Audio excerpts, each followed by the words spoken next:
This is You Can Change Vegan. Hey there, I'm Matt. Today we're swapping beef for beets in my beetroot burgers. All the measurements are in the description. We're going to start by dicing the potatoes. Leave the skins on because they're good for you.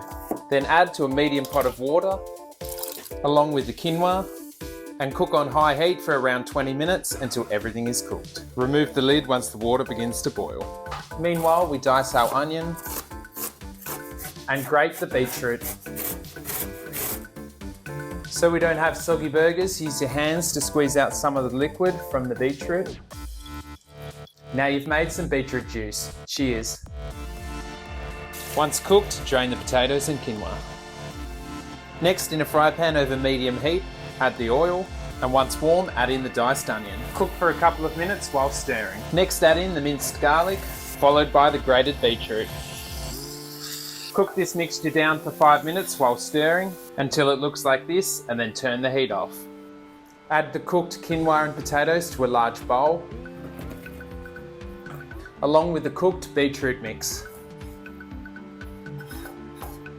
Season with salt and pepper. Mash everything together until well combined like this, and then place in the fridge to cool.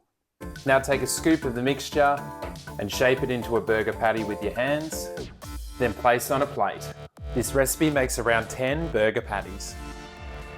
These also freeze well if you want to keep some for another time. Just pop them in a container with a gap between each so they don't stick.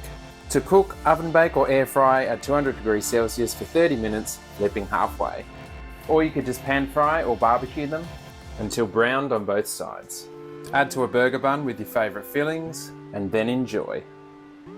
Thanks for watching my video, and be sure to subscribe like all these people have.